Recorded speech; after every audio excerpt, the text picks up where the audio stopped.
What the fuck is going on, people? My name is Batman. And in order for the gaming industry to start providing higher quality games, we, the gaming community, have to start calling bullshit where we see it. As I've talked about before, in that Halo 5 video I did, I think the major publishers and developers are afraid of innovation, afraid of trying new things. But the reason it's so easy for them to give into that fear is because of how easy it is for them to keep comfortable releasing the same experience or set of experiences over and over and over again, because they are confident they can trick you into thinking it's something new when really it's nothing you haven't done before. And if you, like me, have had a lackluster reaction to many of the games coming out in the last couple years, it's probably because you're genuinely craving a new experience, and most of the major titles to drop didn't prioritize carving out a new gameplay experience, but instead repackaging or reskinning the same experience, and then they advertise it as something new, and we buy into it literally.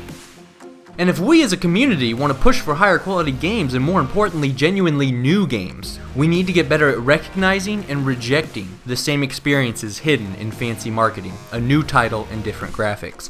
Case in point, Destiny. Now I'm sure many of you are thinking, well, what about Call of Duty? COD is an annual reskin. It certainly suffers from the same problems I'm talking about here, and they certainly try to advertise the same shit as something new. Like for instance, marksman rifles in Ghosts were just semi-auto weapons from past CODs, you know, shit like that. They really try hard to reskin old stuff as something new, and they're a great example of that. But I opted not to use COD as the primary example for this particular commentary, because this year they actually did innovate, and also because a similar experience from year to year is sort of the appeal with COD for many people, as it is the appeal with most sequels.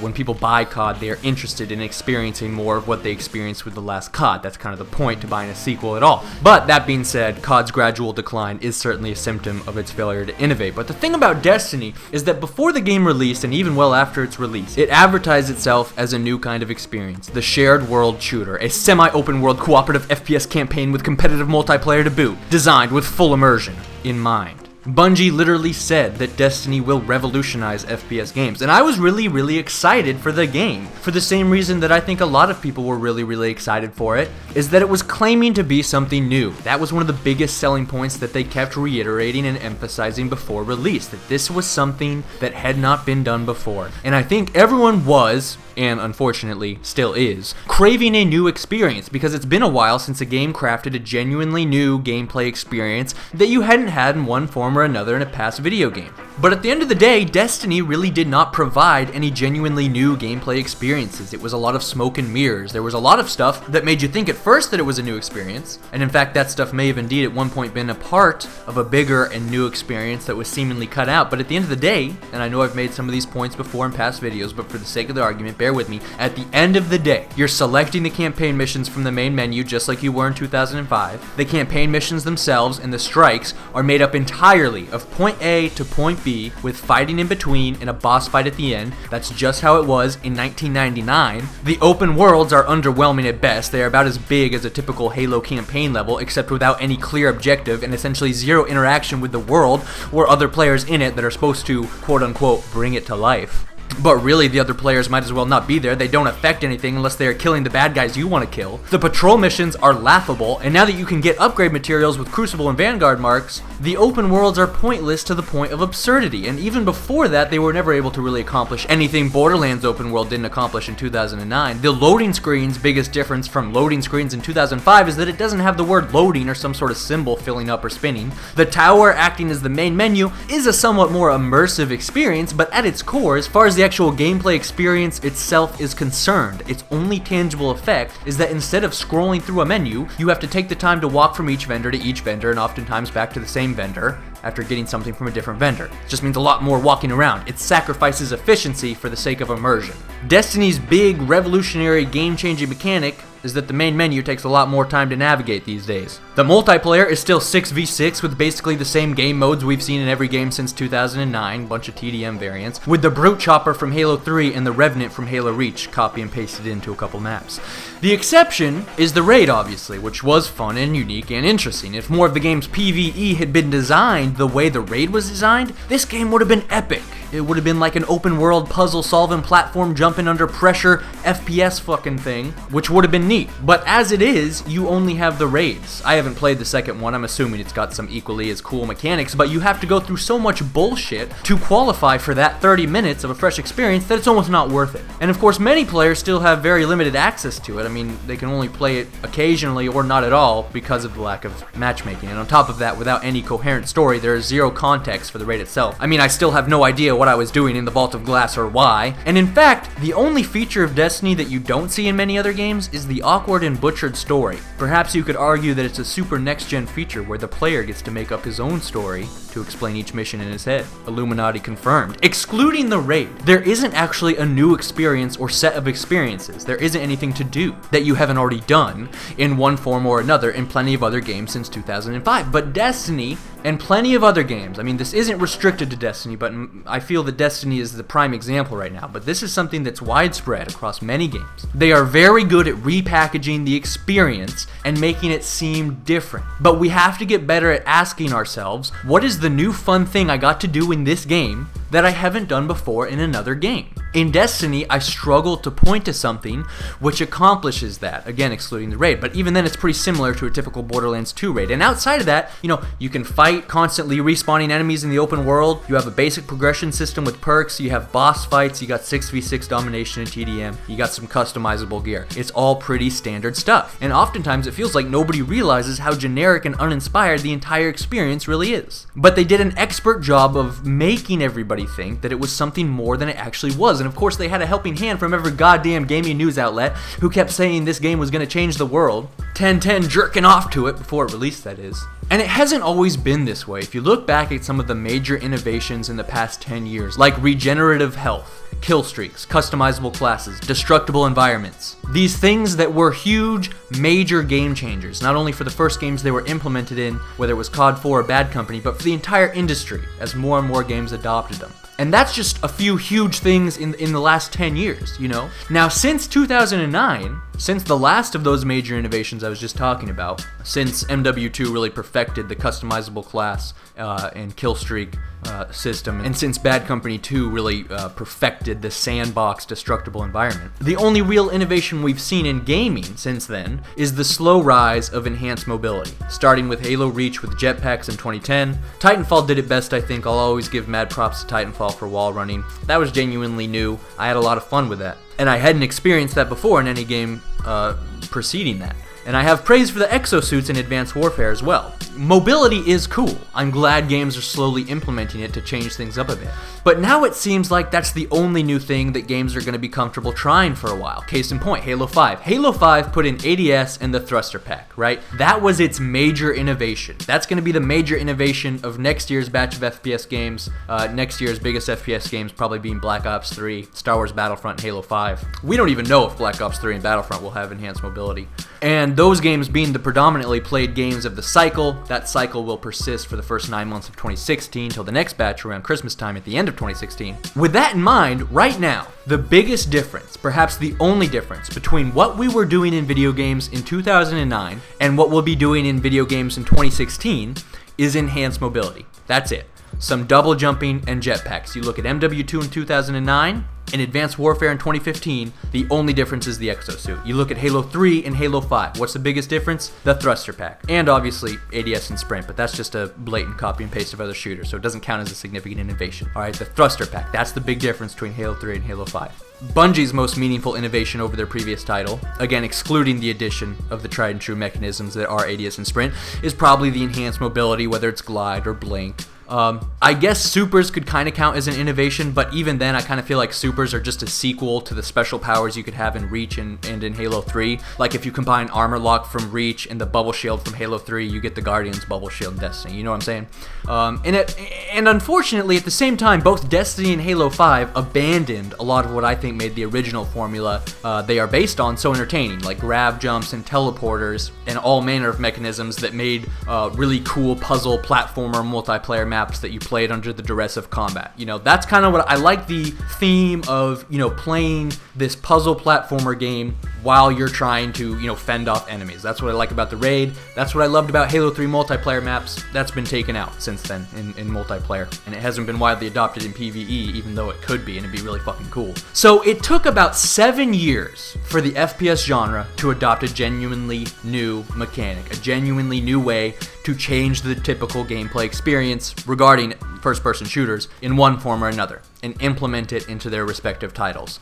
That's a long time for a little innovation. The rate of innovation has slowed dramatically since the era of 2000 to 2009, right? 2000, 2009, you see destructible environments, you see regenerative health, you see customizable classes, you see kill streaks, you see all the cool stuff Halo did with, again, like I was talking about, the puzzle platformer maps, grab jumps, teleporters, the equipment, invisibility, all that cool stuff. But now that the rate of innovation has slowed so dramatically, you have to wonder how long we're going to be doing the same shit that we're doing today, but with enhanced mobility. Like, will it be 2020 before we see another genuine change in the type of experiences being sold to us? I really hope not, because I know I'm not the only one out there who is getting super tired of the same exact formula prevailing in every single game. And I'm also tired of games just copying one another and saying it's new. That's what Halo 4 did by copying COD and failed. That's what they're trying to do with Halo 5. They're just copying different parts of the same game. Now again, the community can take steps to change this. Not huge immediate change, but at the very least our perceptions and our reactions can speed up the rate of innovation in gaming. I believe in the power of public opinion. And I talked about this in that Halo 5 video, in the sense that we need to openly advocate for more change. We need to communicate more consistently and aggressively that we want a new experience. We need to praise new experiences where we see them. That's important. Which is why I consistently praise the raid in Destiny and the exosuits in COD. Not because I necessarily love these games as a whole, but I do think it's important to separate the good from the bad when possible. But more than asking for new stuff, the point to this video is that we need to get better about recognizing, criticizing, and ultimately rejecting instances where the same experience is reskinned, reused, renamed in an effort to pretend it's something new and exciting when it's not. For instance, a good example in my mind is limited time events in Destiny. Now, limited time events were another aspect of this game that Bungie frequently referenced pre-release as another part of what made this game new and unique. They were supposed to be a contributing factor to what made the world, and I quote, come to life. But at the end of the day, these events weren't actually events at all, because nothing was actually happening. Nothing new or unexpected was taking place. These limited time events are events in the same way that it's an event if I decide to walk to school instead of taking the bus. They weren't events. They were a new, clever form of advertising, of marketing. They are an artificial lever that Bungie can pull to spike the in-game player population whenever they want. For instance, right after or right before they try to sell you new DLC. Limited time events will always incentivize large swaths of players to get back on the game, even if they're bored of it. Those players' thinking goes something like this: ooh, something new, let's go check it out. Or ooh, something new, but it's only available for a limited time, so I better get on right now and make the most of it, because I don't want to miss out. Or along those same lines, something like this: these rewards are available for a limited time, and even though I'm bored of the game, I may want these rewards later on, so I better go grind right now, because otherwise I might not get another chance. Now, to be fair, these goals, this kind of persuasive effort by Bungie to get people back on their game, isn't necessarily something to be frowned upon by itself. It could be something really cool, but it's the hollow way they go about it that I judge unfavorably. Because these events are never anything new. It does a wonderful job of providing the illusion of something new, but it's just a glorified magic trick. Because when you look at the actual experience itself involved in these limited time events, it is never anything that you can't experience in the game at any other time. It's just that that experience has a different name, and thus it is imbued by players and developers alike with a false sense of urgency, an over-exaggerated sense of importance. Take, for instance, the Queen's Wrath event. It spiked player populations. It got a bunch of publicity in gaming media and across Reddit and YouTube and other social networks. It got hyped, and thus hyped the game itself along with it. And ultimately, for what? Bounties to play the same 2 story missions over and over and over again that you had already beaten several times over in the first place on the vanilla game? Bounties for using a certain type of weapon in the crucible that you've already used? Bounties for killing 200 fallen enemies? There was nothing new. And even the rewards following the Ascendant Shard nerf were completely meaningless. It was just a giant fart. It wasn't an event. Nothing happened in game. The biggest event was the advertisement, the spike in player populations, and everyone got back on the game and replayed the same story missions they had already beaten and got bounties to kill a bunch of stuff they had already killed. Now, I've already harped on the Queen's Wrath event in the past plenty, and Bungie themselves admit that it sucked and it has not since returned. My guess is they overestimated the amount of bullshit they could pull over on the player base of this game, but they overestimated only by a little.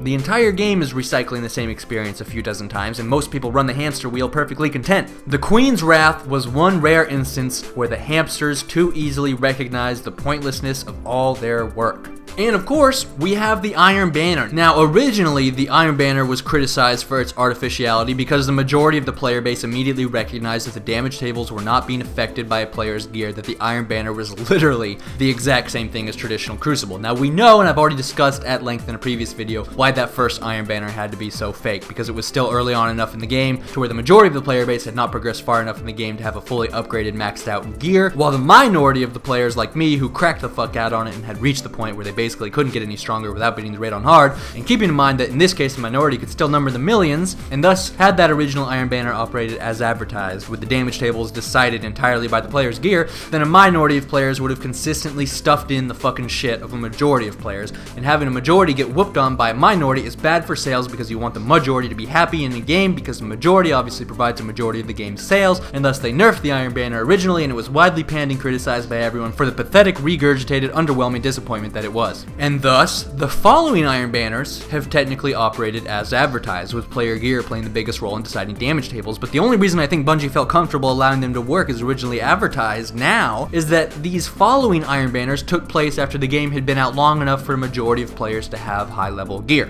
But because the majority of players have acquired the gear necessary to fight on an even playing ground now, and knowing that the Crucible matchmaking and the Iron Banner matchmaking especially tries to match you with players at the same level, the Iron Banner is precisely that. Still an even playing field, and the actual experience itself is not at all very different from the original Iron Banner or from the regular Crucible for that matter. At the end of the day, they all end up providing essentially the same even playing field. The biggest difference in the Iron Banner is that occasionally the time to kill is a few tenths of a second faster or slower than it otherwise would be. That is the biggest difference in terms of the gameplay experience between the Crucible and the Iron Banner. And in fact, if you're playing with a shotgun or a fusion rifle, you won't notice any difference at all. And because it's impossible to tell how upgraded an enemy's gear is by looking at them in-game, there isn't really any way for you to incorporate your gear into your in-game strategy. You just run around playing the exact same way you would play regular Crucible, hoping that your shit is more upgraded than the opponent's. But at the end of the day, the best way to assess whether the gameplay experience itself is really any different from that of regular Crucible is to ask yourself, what kills are you getting that you would otherwise not get were it in regular Crucible, and vice versa, what deaths are you taking that you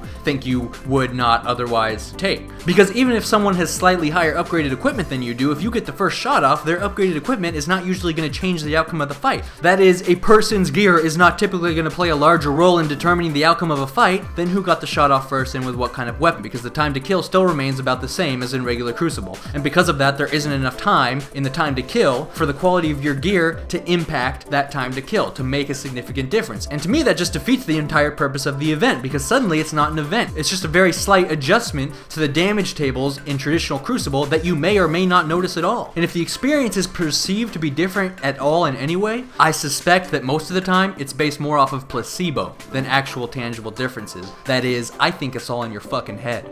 And in retrospect, I suppose I don't really know what I was expecting. The biggest possible difference in terms of the gameplay experience would be if you were, one-shotting people with an auto rifle and such, playing people with gear sufficiently inferior to yours to where you can just steamroll motherfuckers, which would probably be kind of fun, but obviously in an untenable position in the long term from the developer's point of view when you consider how unfun that would be for the person getting one-shotted. And going forward, the third limited time event that we know of, the Trials of Osiris, will most likely be just as hollow, because I've read up on this and what to expect from this event, and assuming they don't make any huge changes from now until then, the Trials of Osiris will be a 3v3 PvP game mode with gear-based damage tables enabled like Iron Banner, but only taking place on one map, the Burning Shrine on Mercury. So the Trials of Osiris will just be Iron Banner except 3v3 and restricted to one map. It won't be anything new or unique or even that interesting. It will be a watered-down version of Iron Banner, which isn't anything interesting to begin with. But it will spike player populations. Everyone will think it's something new that they have to try out right now or they'll miss their opportunity. It'll drop most likely right before or right after the next DLC, and Bungie and Activision will consider it a very successful mechanism because it accomplished what it set out to do, spike player populations at strategically designated times, and because they see it as a successful accomplishment, we'll see more and more of this. And other games will start to do it too. because it's cheap to do because they don't actually have to build anything new. But unfortunately, for the gamer, at the end of the day, the players aren't getting anything but another uninteresting, disappointing, and underwhelming fart of an experience. An experience that is ultimately the same recycled experience that could have been experienced from day one, but has been granted a false sense of importance simply because the developers opted to only allow the player base to access this recycled experience with a different name every now and then for a limited time only.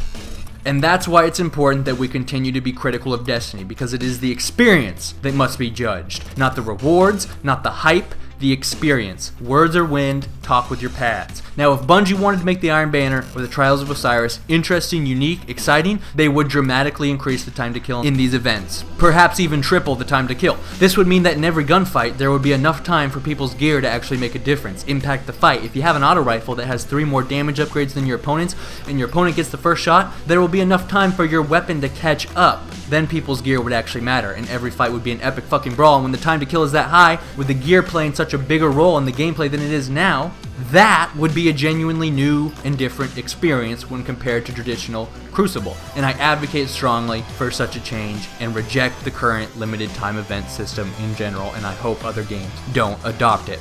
And to be fair, I just want to say there are some games on the horizon that do look like they're genuinely bringing a new experience to the table. Evolve, The Division are the two that come to mind that are coming up here. Those both look like they might be doing something new, something to check out. Of course, I'll keep you updated on those as time goes on as well. In the meanwhile, the For the Win query of the day is: what changes or additions would you like to see in Destiny's limited time events? Please be sure to rate and share the video if you support the cause. This is Batman, signing out. Motherfucker.